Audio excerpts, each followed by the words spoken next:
Assalamualaikum warahmatullahi wabarakatuh. Kembali lagi bersama saya Tania Aflah. Pada video kali ini saya akan melanjutkan penjelasan dari video part 1 yang membahas mengenai translasi dan juga refleksi. Nah, pada video part 2 ini saya akan menjelaskan tentang rotasi dan juga dilatasi. Langsung saja kita buka aplikasi GeoGebra-nya. Nah, jenis ketiga dari transformasi geometri itu adalah rotasi. Rotasi atau perputaran merupakan transformasi geometri berupa pergeseran atau perubahan setiap titik pada bidang melalui titik pusat dan sudut tertentu tanpa mengubah ukuran bidang tersebut.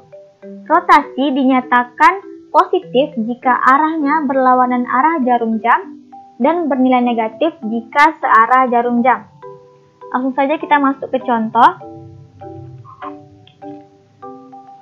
Diketahui trapesium ABCD dengan koordinat titik A 2,3, titik B 5,3, titik C 6,1 dan titik D 1,1. Dirotasikan sebesar 90 derajat berlawanan arah jarum jam. Tentukanlah bayangan trapesium tersebut. Langkah pertama, kita buat titik ABCD dengan menggunakan input bar. Titik A-nya adalah 2,3, titik B-nya 5,3, titik C itu 6,1, titik D itu 1,1. Nah, kemudian kita hubungkan keempat titik tersebut menjadi persegi panjang dengan menggunakan tool poligon. Kita hubungkan titik A ke B, titik B ke C, titik C ke D, titik D ke A. Nah, selanjutnya kita buat slider di sembarang tempat. Kita klik slider. Nah, kita pilih angle. Kita ganti alfanya atau sudutnya itu adalah 90 derajat. Dengan minimal 0 derajat dan maksimal 360 derajat. Lalu kita klik OK. Nah, lalu kita ganti nama trapesiumnya dengan T1. Caranya kita klik kanan, lalu rename. Kita ganti dengan T1. Nah, lalu klik OK. Selanjutnya kita ketik di input bar, rotate, buka kurung T1, sudutnya tadi adalah alfa.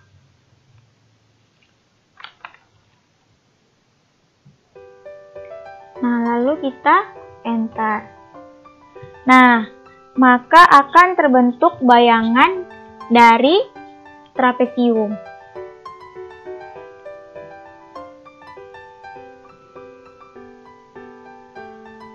Kita juga bisa menggeserkan sudutnya. Seperti ini.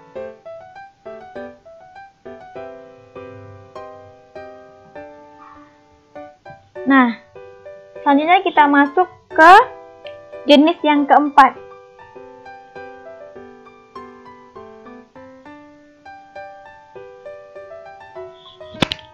Jenis yang keempat adalah dilatasi. Dilatasi merupakan transformasi geometri berupa perkalian yang memperbesar atau memperkecil suatu bangun geometri. Dilatasi ini terbagi menjadi dua jenis, yaitu dilatasi terhadap titik pusat O, 0,0 dan faktor dilatasi K. Dan yang kedua itu dilatasi terhadap titik pusat P, A, B dengan faktor dilatasi K dan titik pusat P, A, B. Langsung kita ke contoh.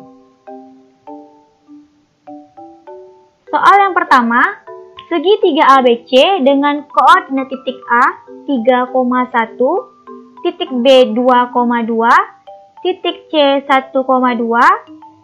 Nah, kemudian tentukan bayangan segitiga ABC jika didilatasikan dengan pusat dilatasi O 0,0 dan faktor skala 3. Langsung saja, langkah pertama kita buat titik ABC dengan menggunakan input bar. Titik A-nya adalah 3,1. Titik B 2,2. Titik C itu 1,2.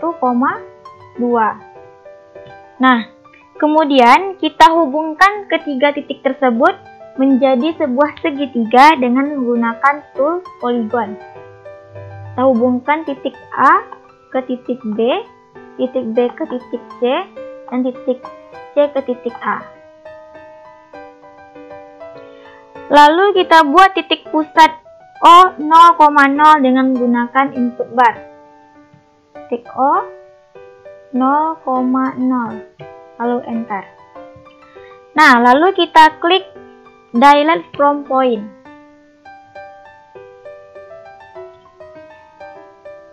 Kita letakkan kursor pada segitiga, lalu kita klik. Selanjutnya kita klik pada bagian titik pusat dilatasi. Kita masukkan faktornya tadi adalah skala 3. Lalu klik OK. Nah, maka akan terbentuk bayangan dari segitiga. Nah, mudah kan teman-teman? Selanjutnya kita masuk ke contoh soal yang kedua.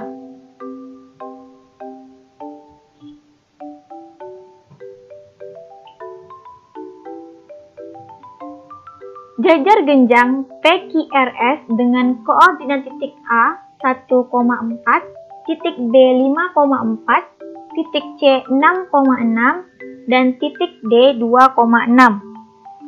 Tentukan bayangan jajar genjang PQRS jika didilatasikan dengan pusat dilatasi P negatif 2,1 dan faktor skala 2. Langsung saja, langkah pertama, kita buat titik ABCD dengan menggunakan input bar. Titik A-nya adalah 1,4, titik B-nya 5,4, titik C 6,6, dan titik D 2,6. Kemudian kita hubungkan 4 titik tersebut agar menjadi jajar genjang dengan menggunakan tool polygon. Kita hubungkan titik A ke titik B, titik B ke titik C, titik C ke titik D, dan titik D ke titik A. Lalu kita buat titik pusat P negatif 2,1 dengan menggunakan input bar. P negatif 2,1. Enter. Kemudian kita klik Delete from Point. Letakkan kursor pada objek yang akan kita dilatasi, kemudian klik objek tersebut. Selanjutnya kita klik pada titik pusat dilatasi. Kita masukkan faktor skalanya itu adalah 2, lalu kita klik OK.